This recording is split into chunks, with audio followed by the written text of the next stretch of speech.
let's talk about A Christmas Carol, specifically the Muppets Christmas Carol, because via fun things in my research, I found out that it's the same age as me. So Muppet Christmas Carol came out in 1992, and it is actually one of my favorite rendition of A Christmas Carol because it uses so much from the book itself. Not just the dialogue in the book, but there's also prose that they use in the book, and I just love how they have set up these different characters in it. And it's the Muppets playing the different main characters in A Christmas Carol, and and of course you have Michael Caine playing of course you have Michael Caine playing Ebenezer Scrooge himself, which is just so fun and everything. And I love the movie is great. There's the music that's in it that I love, and it's just one of the movies that I just am happy to watch almost every single year, time permitting and stuff like that. It's just fun and I love it. I love most Muppets productions of things, the Jim Henson Company productions of things and such, because, even to this day, it's like I don't have kids, but I've had to babysit my nieces and nephew when they were growing up, or I've had to babysit other kids that were at church or stuff like that. And, Sesame Street is something that it's just okay, I'm willing to put on Sesame Street and I'll watch that with the small child because it makes the small child happy. And it's at least one of the shows that I don't think tends to talk down to children. And at least there's some things there occasionally that the adults are okay with too. The movie, as I said, came out in 1992, and it is, of course, adapted from the novel A Christmas Carol by Charles Dickens that came out in 1843. There have been so many different productions of A Christmas Carol. One of the fact things that pops up occasionally on stuff that I have is there are over 200 different filmed performances of A Christmas Carol. And, that includes live action things like this, like the Muppets. There's another one that has Patrick Stewart as, Scrooge. There's the various other animated versions of it. There's the Mickey Mouse Christmas Carol, which I will be talking about at another time. There's, the computer animated one that's, the Jim Carrey one that they had several years ago.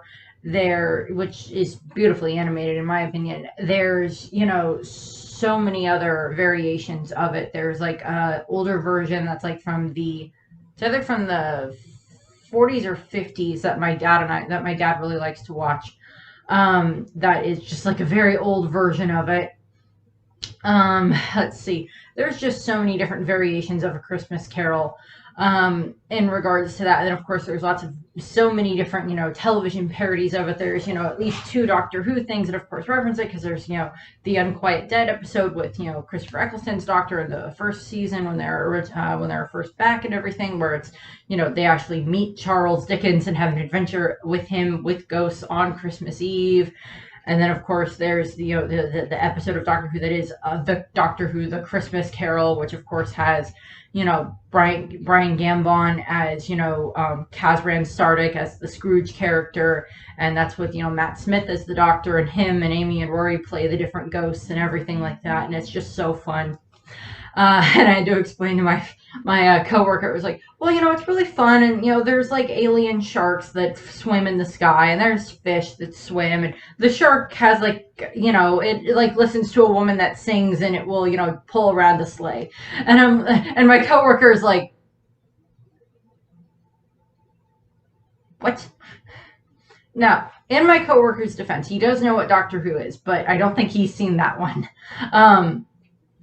But there's so many different variations of A Christmas Carol. There's been, there's Simpsons versions of the Christmas Carol. I remember there was a Foster's Home for Imaginary Friends version of A Christmas Carol that they did at one point in time. There's, so many other different variations of it. There's Flintstones Christmas Carol.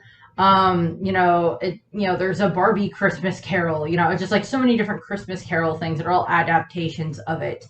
And, I'm wearing a Grinch shirt, and to a degree, the Grinch is also a variation of A Christmas Carol because it's this very mean and cruel character that is very unhappy, and then, through the magic of Christmas, he's made better, and he then, becomes this very good symbol of Christmas and what Christmas can do to people and everything. So the Grinch is also like a variation of Scrooge, which is just fun. Made quite a few years later, but still. Of course, the whole premise of A Muppet Christmas Carol is you have Gonzo, the great Gonzo playing Charles Dickens, and then he has, Rizzo the Rat with him, and they are doing a variation where, Rizzo is, making, he's like, well, you can't be Charles Dickens and everything like that. And Gonzo's like, well, nope, I am. And he plays Charles Dickens. And, he's still Gonzo, but he's Charles Dickens at the same time. And, that's the way that they work so many of these different prose and everything that are in the book, where they have like all these different descriptions that are going on in the book that you don't normally get to see in the movies because they're not spoken dialogue in the movie. And they turn it into Gonzo being able to like read out different, prose and descriptions of everything that's going on around you, which is very interesting, of course. And then, of course, you have Ebenezer Scrooge, of course, played by, Michael Caine. And, the first song of the movie is, Scrooge, which is, all of the Muppet characters that are there and all of the other human characters that are all singing about how horrible and mean, Ebenezer Scrooge is and everything. And we see him walking through the town. And then, of course, we're introduced to, Bob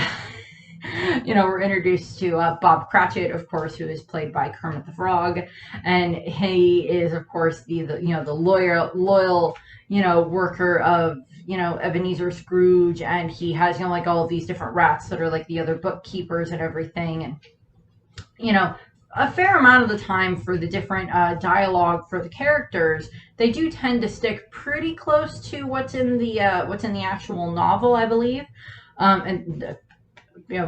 have not read A Christmas Carol. I have not. I'm aware of the fact that lots of different times when they do different variations of A Christmas Carol, that so many, they'll like adjust certain lines, or they'll throw in a few funny lines here and there. But they this one, they tended to stick pretty close. And the ones that break character for the most part are, Gonzo and Rizzo, because they're kind of this, outside observing thing that's like following Scrooge around and everything. And there's a few other ones that, they break character a slight bit every now and then. Like, Miss Piggy, of course, breaks character a little bit here and there. And there's a few others that do as well. But of course, we have, Gonzo is, telling the story to Rizzo, narrating the story and everything as like they observe everything.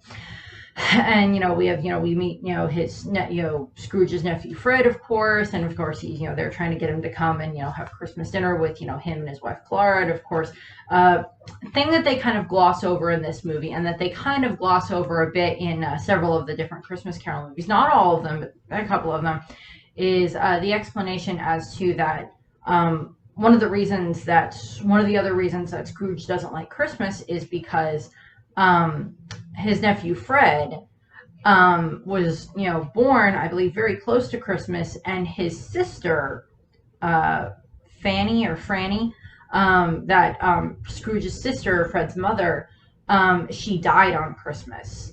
And that's just, Christmas Eve, so that's just one of the other things that why he doesn't like Christmas. So Fred's like his last living relative, and yet he still cares for his nephew, but he's not, he's kind of like put up barriers, probably help make sure that, he got a good education and everything like that. But other than that, he probably is like kind of limited to how much he tends to interact with Fred, just because it reminds him too much of his sister. They don't delve into that in the Muppet Christmas Carol, but there's been a few other variations of A Christmas Carol that I've seen that kind of delve into that a little bit more. But of course, we're introduced to Bunsen, Miss Dr. Bunsen Honeydew, and then of course Beaker, of course, is there, and they're these people that are collecting for this charity and everything. And of course, we have the moment where Scrooge, is just like, there are no poorhouses, no workhouses, no prisons, blah blah blah blah blah. And he's just like, well, there are, but most people would rather die than go there. And then of course Scrooge, of course, has a line, and it's like, well, then they better do it quickly and decrease the surplus population. Yeah, there's a lot of things that go with that. But what we of course see is, he kicks out Bunsen and Beaker. And then, of course, we have like the little rabbit that is like this little caroling rabbit that is played by Bean Bunny, who I'm not as extremely familiar with.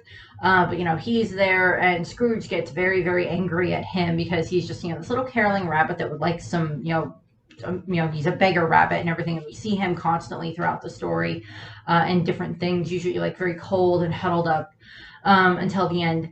And then, of course, as I said, there's the whole typical thing of Cratchit tries to convince Scrooge to let him and the bookkeepers have Christmas off, which is, I'm assuming, a very similar conversation that they've had every year since Cratchit started to work for Scrooge. In other variations of it, there are a few other times where we do see, other Christmas Eves, of course, throughout the years that are shown by the Ghost of Christmas Past, but they don't really delve into that too much with this one in regards to seeing that, like, Fred kind of knows about Cratchit's son, about Tiny Tim, whereas, Scrooge doesn't know or doesn't care at that point in time.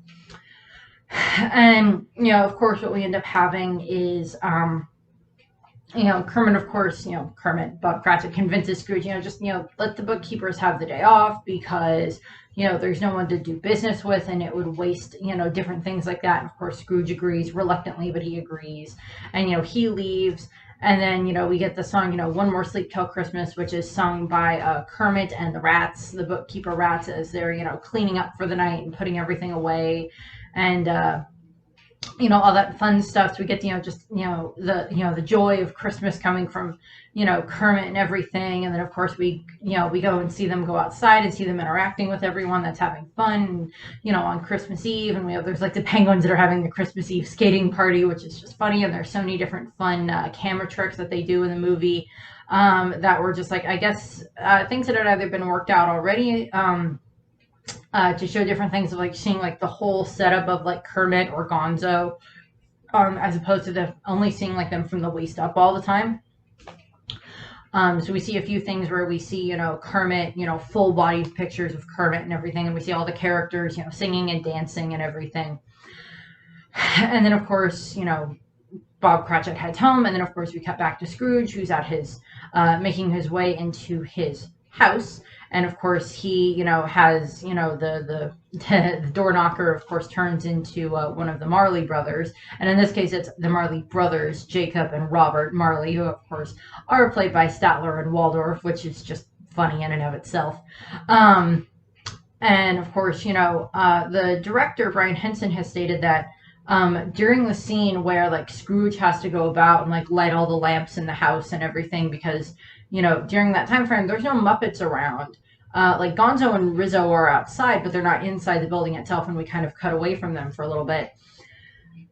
And, Scrooge, has, it kind of turns into a little bit of like a horror movie for a little bit, like a suspense type thing for a little bit before Statler and Waldorf show up and they sing, the song Marley and Marley, to inform Scrooge about the fact that, all of these chains that we bear, we forged in life, and your chains are worse than ours because you've had, 7 more years of adding on to them instead of, trying to fix things that you did wrong. We didn't learn in our life, but, there will be 3 ghosts that are coming that will, help make you change and everything like that. And I'd be like, well, the 2 of you showing up already and like telling me that there's like horror stories that are going to be worse than this because I have, chains longer than these, are kind of also reasons for me to want to start changing, me to start fixing it. But I hope that I don't ever live that type of a life where I have to be visited by 3 ghosts on Christmas Eve. No. But of course, Statler and Waldorf leave. And then we just have this funny scene where we have Gonzo and Rizzo outside. And like Brian Henson has stated that it's one of his favorite scenes in the movie. And I do love it too, because it is literally just, Gonzo and Rizzo are like at the front of the house, and like Scrooge's bedroom is at the back of the house, so they have to get into the property and then go around and then like get back to where Scrooge is going to be, so they can keep seeing part of the story. And like Gonzo keeps like interrupting, or not Gonzo, Rizzo keeps interrupting Gonzo about like, you can't know all of this stuff, and he's like, but I told you I'm a storyteller. We're all omniscient and everything like that. That's just funny. And, I'm omniscient. I know everything that's going on inside of my own story type thing. And like they have the moment where like, Rizzo is at like the top of the gate, and he has, he's like so terrified, and like Gonzo's like, come on, don't worry, jump and I'll catch you. And like Rizzo's just like, and this has no bearing on the plot of the story at all. Just like, fine. And he like jumps, and like Gonzo tries to catch him, but he misses. And, then he's just like, Rizzo's like, oh no, I forgot my jelly beans. And he has to run back through the gate, which he fits through, gets the jelly beans, comes back through the gate. And Gonzo just looks at him, and he's just like, you could fit through those bars? Yes? Gonzo, oh my god, you're such an idiot. And he walks off. Rizzo has like his bag of jelly beans that he's eating, because Rizzo is constantly eating throughout the entire movie. He's eating apples at the beginning of it. He's like eating jelly beans later on. He keeps trying to eat like fruit at times, and like they're running around, and like and then of course the clock strikes 1, and this is of course when Scrooge is visited by the ghost of Christmas past, who in this case has this appearance of like this very childlike creature. Different variations of the Ghost of Christmas Past have been a few different things. In this case, it's a small child. Other cases, it's just different variations. Usually the figure is cloaked in white, for the most part, and usually floating. Not all the time, but those are the main depictions that I've seen of the Ghost of Christmas Past, barring the Mickey's Ghost of Christmas Carol, where the Ghost of Christmas Past is played by Jiminy Cricket, which again we'll be going over in a completely different video.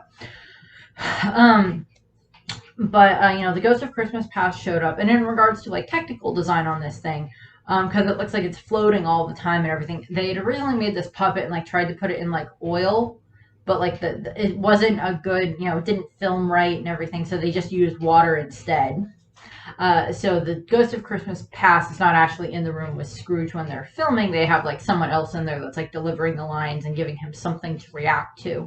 They may have had like something else, like maybe like the puppet was there, but it wasn't, for like practice takes, but then like they took it out of the way so he could have something to, react to and have like an idea for like an eye line and everything like that.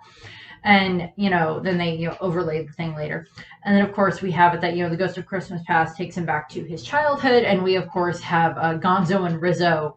Gonzo, like, grabs on with, like, a grappling hook. And, like, they're flying along with him over the tops of the roofs, which is just so funny. And, like, Rizzo, Gonzo's like, hello, London. Rizzo, goodbye, lunch. And it's like, they fly into the bright glowing light that is the future or the past. And Gonzo's like, this is so fun, Rizzo. Mommy! And, it's just so funny because, like, Rizzo just breaks character the most out of anyone, which is just so funny because it's like, comic relief in the background, but it's still funny because it's still, like, this concept. Originally, they had actually planned to have, when they were originally developing the script for it, Gonzo was actually going to play the Ghost of Christmas yet to come. And I guess it would have resulted in like this very cloaked, hooded figure with like Gonzo's blue nose sticking out of it. And I'm like, I'm kind of glad they didn't do that. So that's why they made him Charles Dickens instead, and then telling the story to Rizzo. And of course, Scrooge and the ghost are back in his past, in his childhood, and he's seeing, himself grow up in his school. Every year at Christmas, he just stayed there because, he didn't have a reason to go home. In the books and in different variations of the movie where they touch on versions of the movie where they touch on this a bit more, it is that Scrooge's father sent him away shortly after Scrooge's mother died. And that he's been at this boarding school for the past however many years since that happened. And then, his, last year at the boarding school, or one of the last years at the boarding school, is when his sister Fran, his younger sister Fran, who it's like their mother died in childbirth with her. And Fran, I think it's either Fran or Franny, one of the two. And, she's, Scrooge adores her. And, she's like, Father has said that you can come home now. And, in certain variations, he then gets to go home. In this case, it's they just watch as he grows, and it's time for him to go into business. And, his headmaster is, of course, Sam the Eagle, which is just funny. And, Gonzo and Rizzo are in the background, and they keep causing problems. But like since they're just narrating everything, and like they are technically affecting things, but they're not like interacting with the story itself. They're just causing like things to fall over in the background, which is funny.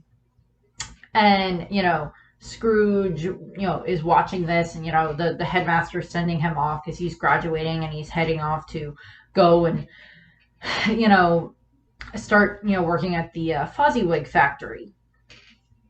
And then of course we jump to the Fozzie Wig, who is of course Fezzie Wig, and of course in this case is played by Fozzie Bear, because why not?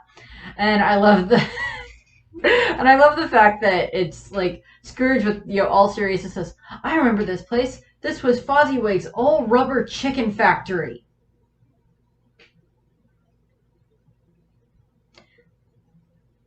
What is the purpose of a rubber chicken factory in in like Victorian or pre-Victorian London? I don't think there's that many people that require rubber chickens. But for the context of the movie, it makes sense because Fozzie always has rubber chickens with him and everything like that. And so we see them having this big party, and Gonzo and Rizzo are still in the background, still interacting with stuff, and it's like they're being a lamplighter, and like Gonzo lights Rizzo's tail on fire, then drops him into a bucket of freezing water, then he turns into a rat sickle, and we just have so many fun things that happen with that. And we have the party going on, which has Dr. Teeth and the electric current or whatever it is that they're called, in the background with Animal on drums and everything. And we see like the young Statler and Waldorf that are the young versions of the Marley brothers, Jacob and Robert. And this is of course when Scrooge meets Belle for the first time. Different versions, she has different names, I think, but I think in most of the versions it is Belle, if I can remember. And I kind of point that out as like, is that a reference to Beauty and the Beast somehow? And like, I don't know if it is or not. It would make sense, and it's just kind of like the Beast is also this creature that is changed by love, and the fairy tale version of Beauty and the Beast would have been around already by that point in time. So that wouldn't have been surprising if like maybe Charles Dickens chose that as like her name, or different variations have chosen Belle as the name of Scrooge's love interest in the story. And of course what ends up happening is Scrooge and Belle fall in love, and then we cut to like a few years later, and we have it that they've been engaged, but Belle, who is still in love with him, but Scrooge has fallen in love with money, and is more in love with money than with her, and keeps coming up with excuses for why they can't get married because there's not enough money, the investments haven't grown like they're supposed to. And she's basically like, I don't care about investments, I don't care about money, I want to be with you. Which is very sweet, and of course she leaves. There's a few deleted scenes in the movie, and there's a few deleted songs that are like on the soundtrack, I believe, and like Sam the Eagle has like a song that's called like Chairman of the Board, about like growing up to be like the chairman of a board. And Belle has a song in this that is called The Love Has Gone, which she actually duets with Michael Caine, because the older version of Scrooge, who was watching as Belle says goodbye to his younger self, sings it with her. But it's not in the movie, it's on the soundtrack though. But of course Scrooge is of course very distraught at seeing all of these, and he's returned to his room. And then we have the 2 o'clock bell rings, and it is of course the ghost of Christmas present. And I believe all three ghosts are all just like original Muppets that they came up with. There's lots of original Muppets in the background of the movie, and then of course there's lots of other much more established Muppet characters that they just like fit in at various places around the movie. Like Animal, and the band and everything that are there, and like we see so many other characters in the background, and it's just fun. Sorry, I had to take the hat off. But of course you have the ghost of Christmas present that shows up, and it's much more this giant type creature character. And, he's very absent-minded, and he states, there's been over, 1,800 versions of my brothers that have come before me to Scrooge, because he's just like, I don't know who you are and everything like that.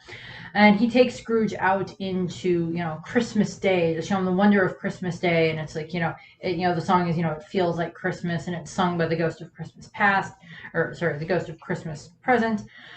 And Scrooge, starts to see how happy things are on Christmas and how happy people are. Because normally, I'm assuming on Christmas, he just spends most of the day cooked up in his own house, going over different budgets and everything like that. And of course, he's like, I want to see family. And he, the ghost takes him to Fred's house, where we see, Fred, and then we're introduced to his wife, Clara. And, they're having like this Christmas party, and they play the game of yes and no, which is kind of like, I guess something along the lines of like, figure out what it is that I'm thinking about. And, he uses, it's just like this unwanted creature, and, it ends up being Scrooge. And, we see Gonzo and Rizzo in the background again. And, like, Gonzo had a great line where he was just like, oh, look, food. And then, like, it starts singing. And then he's just like, never mind. Mother told me never eat singing fruit. Never eat singing fruit. And I'm like, but that's what they do in One Piece all the time with the homies and Totland. With all the food homies. Maybe. I don't know, but I would find it hilarious if, like, Oda came up with the concept of, like, singing and talking food in Totland from watching a Muppet Christmas Carol. I have no idea, but I would find that hilarious if that was the case. That would be so funny if that was the case. You just, like, talking food? I have an idea. Then he just makes Totland. That would be hilarious if that was the case. And like seducing woods, just go. But back to the story. Back to Christmas Carol. Of course, the ghost then takes Scrooge to Bob Cratchit's house, where of course we are introduced to Mrs. Cratchit, of course Emily Cratchit, played by Miss Piggy, and of course they have their two daughters, Belinda and Bettina, and then their son Peter. I don't remember if in the actual story how many children they actually have. I know they usually at least have like an older son, maybe a middle, usually at least one middle daughter, maybe more. And then of course they have Tiny Tim. And of course, Gonzo and Rizzo are still, watching the story and everything like that. And, Scrooge is watching the story. And this is, of course, when we're introduced to, Tiny Tim, who's played by Robin the Frog, who I think in the actual like Muppet canon is Kermit's nephew, if I remember correctly.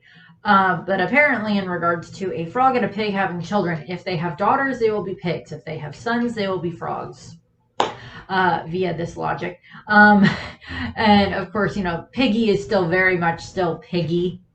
But of course, she's, also playing up, of course, having to be Emily Cratchit as this, very sweet, devoted housewife and everything like that. And of course, we have Tiny Tim.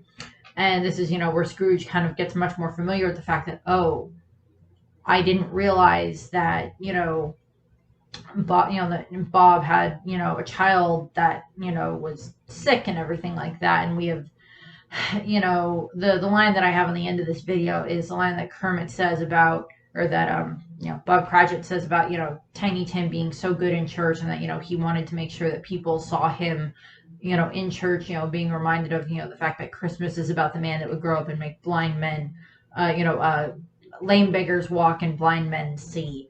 In regards to that, which I just think is so sweet.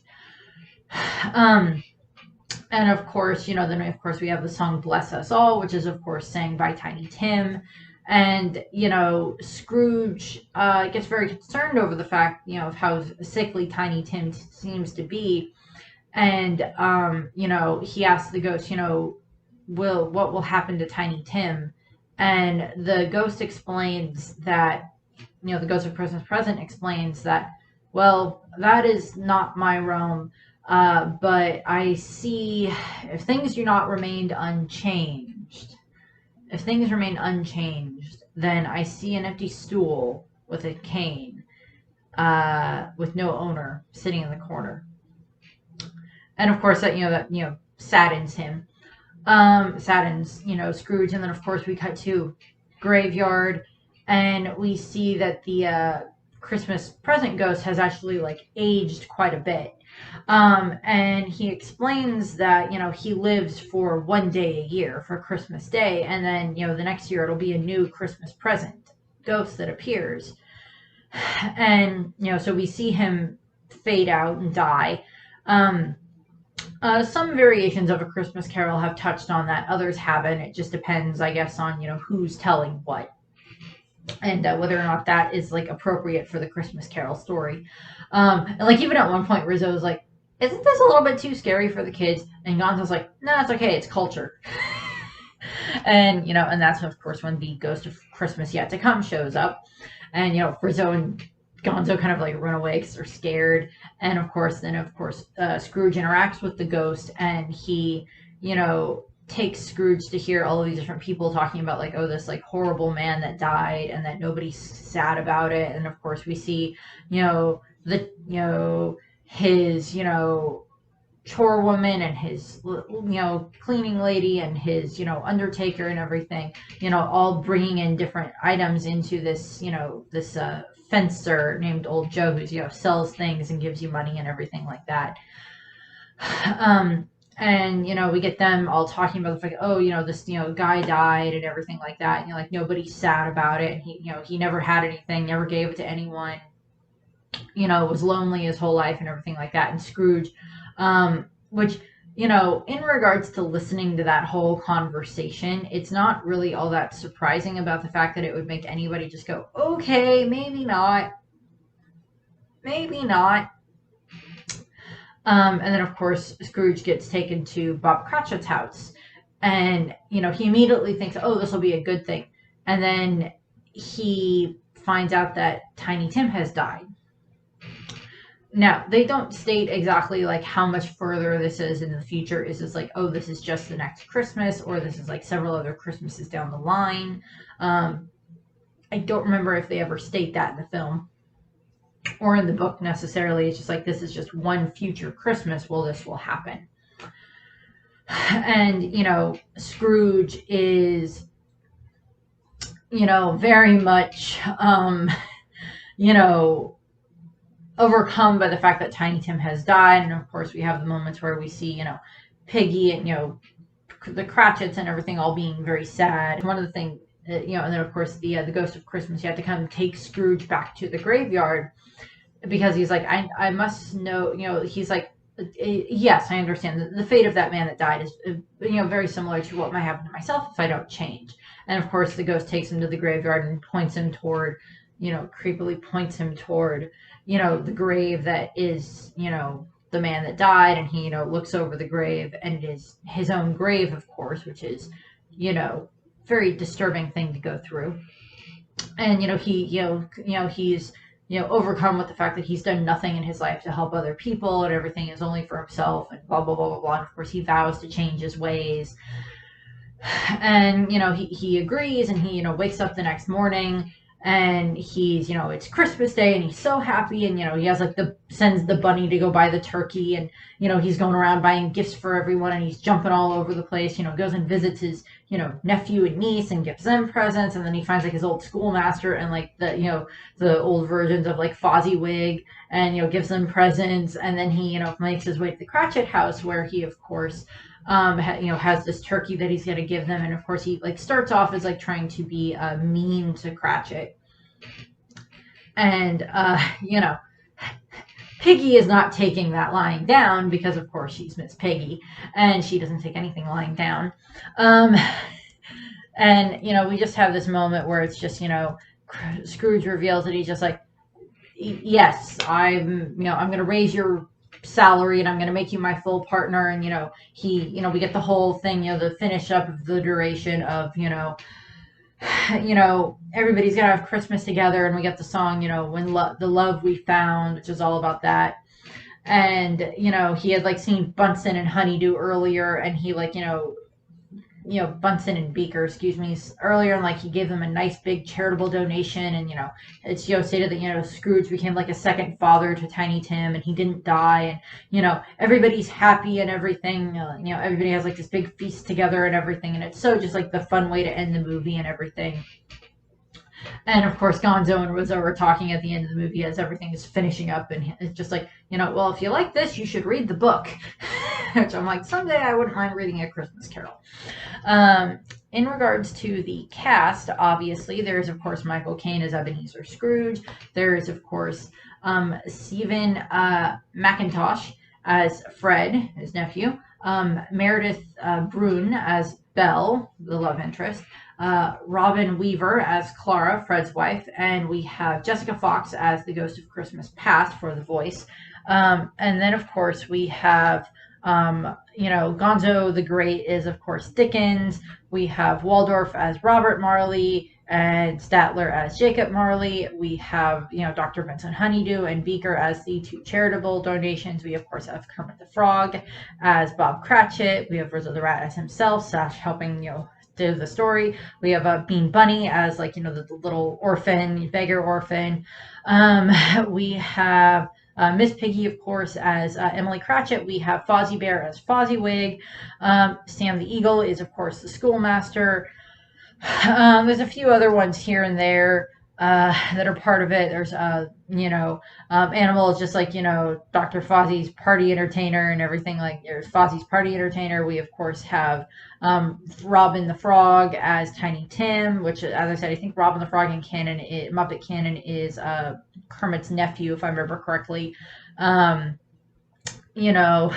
Swedish chef is there, of course, as like one of the party people.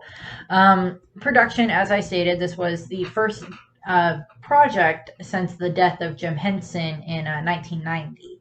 And the, along with, I think there was like someone else that had died within the time frame of that, because like the movie is dedicated to Jim Henson, and then I think Richard Hurt, which I don't remember who he is, but like, Bill Hader, the talent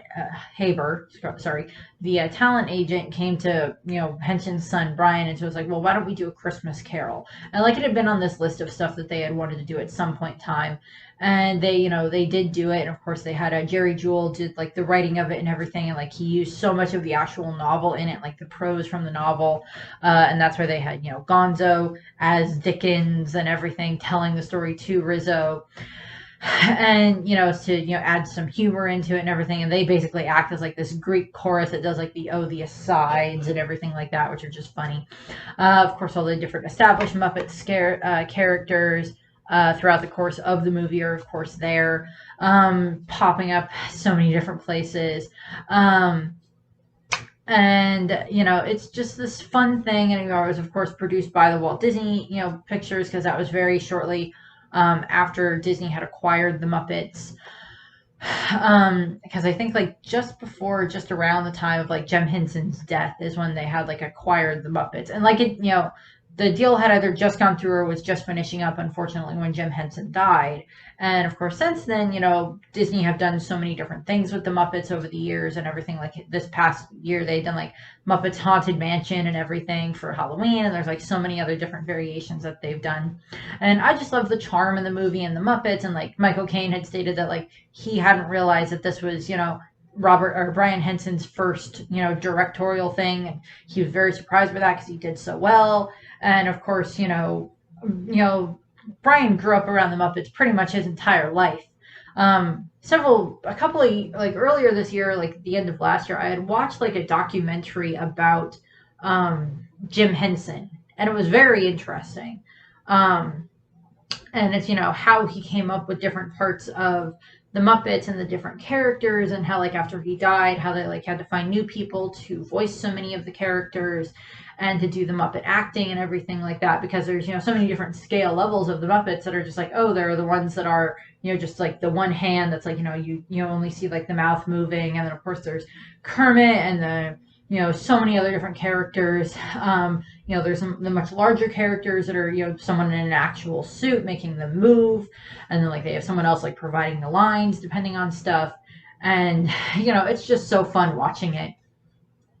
And I love a Muppet Christmas Carol. One of my favorite memories that I have of a Muppets Christmas Carol is like one year we were at my aunt and uncle's house, and like me and a bunch of the other cousins were like, this was several years ago, we're like downstairs. I don't remember if this was before or after I graduated from high school. I want to say it was before I graduated from high school, but like we were all downstairs watching, a Muppet Christmas Carol. And I don't think it was the first time I'd seen it. I think I'd probably seen it at some point before then. But like one of our older cousins like came down, and he's like, well, I was gonna make you change the channel, but you're watching a Muppet Christmas Carol, so I'll allow it. um and so it's just like fun memories of watching it, and just I love singing the songs that go along with it and everything. And it's just, it's like I love Kermit, and I love Miss Piggy, and I love Gonzo and Fozzie and everything. And I wish I had some stuffed versions of them, but I don't. I don't even have any like Muppet shirts. I need to get at least one Muppet shirt at some point in the future. But like, I have no idea if like Michael Caine would ever come back and do Muppets again, like be on the Muppets again. He might at some point. I don't know, but that would be fun if he ever did. And it's like they mistakenly call him Scrooge, and then they just like move on like nothing happened. That would be funny. But I just love the world that they create with the Muppets. That there's like, oh, these Muppets that happen to be sentient puppets that can walk around, and they just live happily together with people, and I just love that. So this video actually was a little bit longer than I had intended it to be, so I apologize for that. I had a little bit of editing here and there, but for the most part it'll still be 40 some minutes. So I thank you very much for watching. I hope you enjoyed this video. I hope that if you have not watched a Muppet Christmas Carol before, I hope that you go and watch it. If you haven't watched it in a while, go and watch it. Or if you watch it and you watch it every year the way that I do, then I hope that you enjoy that as well. It is on Disney Plus, so people that have Disney Plus, it's on that, along with a lot of other Muppet things. So I thank you very much for watching. I hope you enjoyed the video. I hope you have a nice rest of your day, and I hope you have a happy and safe holiday season. Bye. Oh, as good as gold and better. He told me that he hoped the people saw him in church, because it might be pleasant for them to remember upon Christmas Day who made lame beggars walk and blind men see.